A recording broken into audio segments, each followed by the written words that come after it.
These factors combine to make it possible for people, and especially the Shiites, to go in great numbers to Medina and come to the presence of the Imam. Possibilities to spread the truth about Islam and the sciences of the household of the Prophet, which had never existed for Imams before him, were present to Imam Baqir.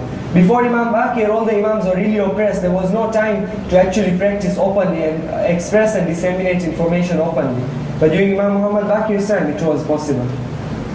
The proof of this fact is the innumerable traditions recounted from the fifth Imam and the large number of illustrious men of science and Shiite scholars who are trained by him in different Islamic societies. There are many scholars, like I said, and there are many narrations that come from Imam Mohamad Baqir to show that during this time it was more free and more open to practice. There is one narration I would like to say, which it's a very special narration concerning Imam Mohamad Baqir. The Holy Prophet, this narration is actually a proof that the Holy Prophet knew of events that occurred ahead in time. So the Holy Prophet Muhammad sallallahu alaihi wasallam, he knew about the birth of Imam Mohamad Baqir about 64 years before his birth. Sheikh Saduq, he writes in his book Amali, he says that Imam Jafar Sadiq narrates that one day the Holy Prophet said to Jabir ibn Allah al-Ansar, he said to him that you will stay alive until you meet my son Muhammad ibn Ali ibn al-Hussein ibn Ali ibn Abi Talib. You will stay alive until you meet this particular person, who in the Torah, in the book Torah, he is mentioned as Al-Baqir. You give him my salutations and my salam when you meet him. So one day in the future, when Jabir visited Imam Zainul Abidin, he saw a young boy sitting next to him. And he addressed the young boy and he asked him to come closer. And he asked him to show him his back. And when he showed him his back, he proclaimed that by God, the young boy had the same features and the traits of the Holy Prophet. And he asked Imam Sajjad that who the young boy was. And Imam Sajjad replied, he was his son and the successor to the Imamah. And his name was Muhammad Baqir. Hearing this, Jabir rose and he kissed the young Imam and he said, son of Prophet, may I be taken ransom for you, accept the salam, accept the salutation of the Holy Prophet from me. He asked me to convey it to you. And Imam Jafar Sadiq states that his father burst into tears on hearing this. And he said, Jabir, my salutations to my grandfather until the sky and the earth survive. You convey the salam of my grandfather to me, so I convey my salam to you as well.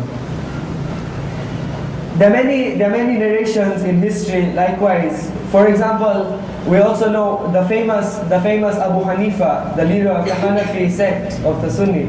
He was actually one of the best students of Imam Mohamad Baqir and later a student of Imam Jafar Sadiq. And Abu Hanifa was the disciple and took a lot of lessons from Imam Mohamad Baqir.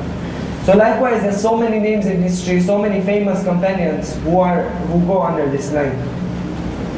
We come down to his death and his burial. In 100 AH, Hisham ibn Abdul Malik, he became the Khalifa. And he was a known and sworn enemy of the Ahlul Bayt. He did not waste any opportunity to bring hardship to the Ahlul Bayt. So Allama Majlisi writes that during the last days of his Caliphate, Hisham came to Makkah for Hajj. When he came to Makkah, Imam Mohamad Baqir, Imam Jafar Sadiq had also gone for Hajj. And Hisham was informed that Imam Jafar Sadiq delivered a sermon amongst the Hajjis that he and his father were Allah's messengers, and that Allah's command on earth that whoever was their friend would reach salvation, and whoever was against them would go to hell. And when he heard that they were delivering the sermons to the Hajjis and that it was spreading around, it made Hisham very angry. And so when he reached Damascus, he ordered the governor of Medina, Ibrahim ibn Walid, to send the two imams to his court. Hisham planned to kill the imams in his court, but the imams managed to overturn this plan as well. And this made his enmity even further angry. It made him even further angry, and it strengthened the enmity. And then he ordered the imams to be jailed. When they were in the jail, Imam Mohamad Baqir was giving sermons to the other prisoners. He gave such sermons to the other prisoners that it created an atmosphere of great enthusiasm and devotion towards the Imam. And Hisham sensed that even within the prison, the prisoners were planning a revolt. And hence, sensing the gravity of the situation and the risk of the revolt, he ordered the release of the Imam. He then ordered the governor of Medina that Imam Mohamad Baqir should be poisoned, as he was becoming a constant threat. The governor of Medina, Ibrahim ibn Walid, he carried out the orders and he poisoned the Imam in 114 AH. Imam Mohamad al-Baqir lived in this world for a period of 57 years. And in the 114th year of Hijrah, on the 7th day of the month of Zilhajj, in Medina, he left this world. His body was buried in Jannatul Baqi alongside the graves of Imam Hassan and Imam Sajjad. We come down to his last will and his instructions. Before his martyrdom, Imam Mohamad Baqir instructed his son Imam Jafar Sadiq about several issues. And he said to him that he is hearing the voice, he could hear the voice of his father who was calling him.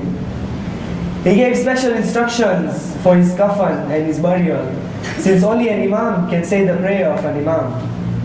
Allama Majlisi says that in his will, he also mentioned that spend only as little as 800 dirhams, which was a very small amount.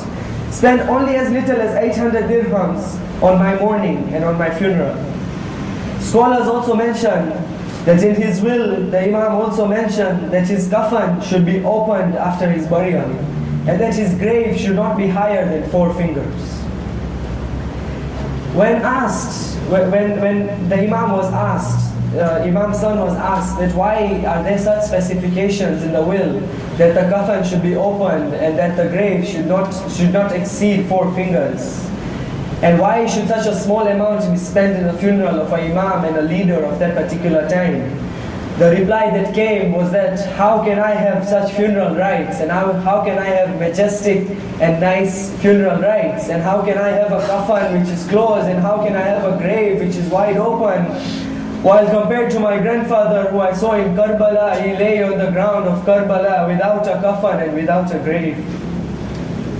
Imam Mohamad Baqir was about 2.5 years old when he had to accompany Imam Hussein and the rest of his family members on the journey to Karbala. After the tiring journey from Medina to Karbala, he witnessed the shocking and tragic events of Karbala, and then the heart-rupturing events in Syria and in Iraq. After 1 year of detention in Damascus, he returned in 62 AH to Medina when he was 4 years old. When asked once Imam Mohamad Baqir was seen crying. He was seen sitting somewhere and he was crying. And the companions came to Imam Mohamad Baqir and they asked him, "Oh Imam, why do you cry?" Because the Ahlul Bayt are known to endure and they are known to take a lot of problems in their life. So they asked Imam, why do you cry? Imam said that I do not cry for myself. Rather, I cry because of what happened on the afternoon of the 10th of Muharram. He says that I was sitting in my tent and the enemies ordered that the tent should come and be burnt down while we were inside them. And he says I was sitting with my father inside the tent and they ordered the tent to come and be burnt down. And my father helped the ladies escape and we all helped the ladies escape from the tents. And then he says that I cry because now I realize what exactly happened on that afternoon of the 10th of Muharram. They asked him what exactly happened on that day. He says they came and they burnt the house that we were sitting in, and my father started removing the ladies from the house. And as the ladies began running away from the fire, I began to think of what my auntie Zainab and what my auntie Kulthum must be going through. What did Lady Zainab and what did Kulthum undergo when they had to take all the ladies out from the burning tents?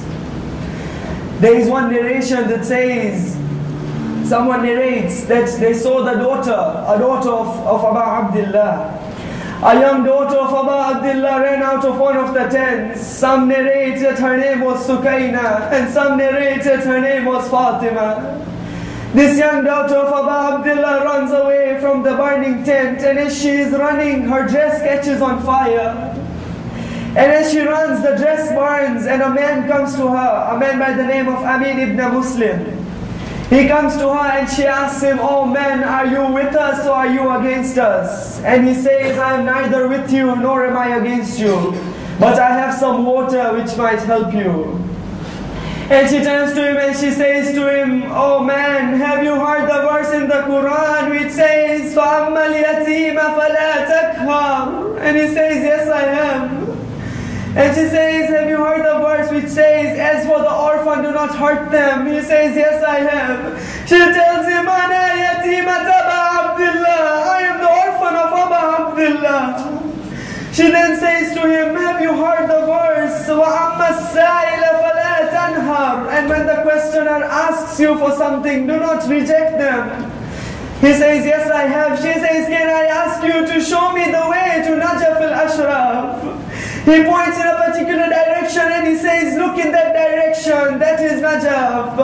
And she looks in that direction and she says, oh my grandfather Ali ibn Abi Talib, I wish you could be here now to see how they treated your granddaughters. I wish you could come and see how we run from tent to tent. And I wish you could come and see Zainab, how she moved from one place to another. At this particular time, the soldiers came and the soldiers attacked the ladies. And one of the soldiers was named Huwaili. And some narration say his name was Huli. And this particular soldier was in charge of the head of Aba Abdullah. When they went to Kufa and when they went to Sham, he was holding the head of Aba Abdullah. And when he went to Kufa, he was supposed to give it to Ibn Ziyad. But Ibn Ziyad said, take it to your home. He takes it to his house. His wife asks him, where are you coming from? He says, I come from Karbala and we have just defeated a group of rebels.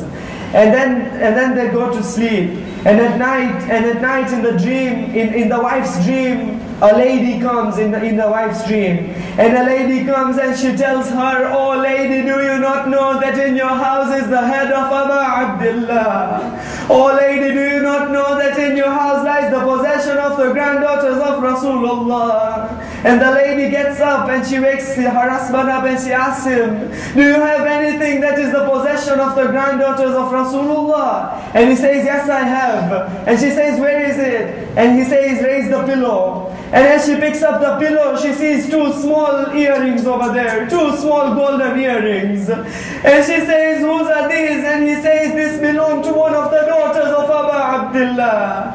And he says that as we attacked the ladies, this young girl ran by and I saw the earrings. And I thought of my own daughter. And when I went forward to snatch them, she told me, oh man, if you want my earrings, please let me remove them and give them to you. But I could not wait. I snatched the earrings and I watched as she bled all over the place.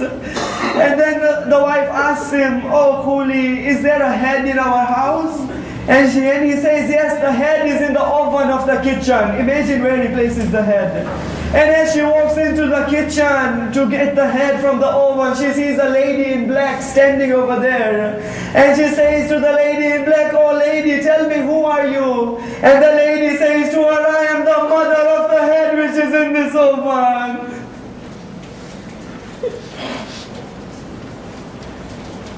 ألا لعنة الله على القوم الظالمين سيعلم الذين ظلموا أي منقلب ينقلبون لله إليه راجعون. كتب حسين. يا حسين يا حسين يا حسين يا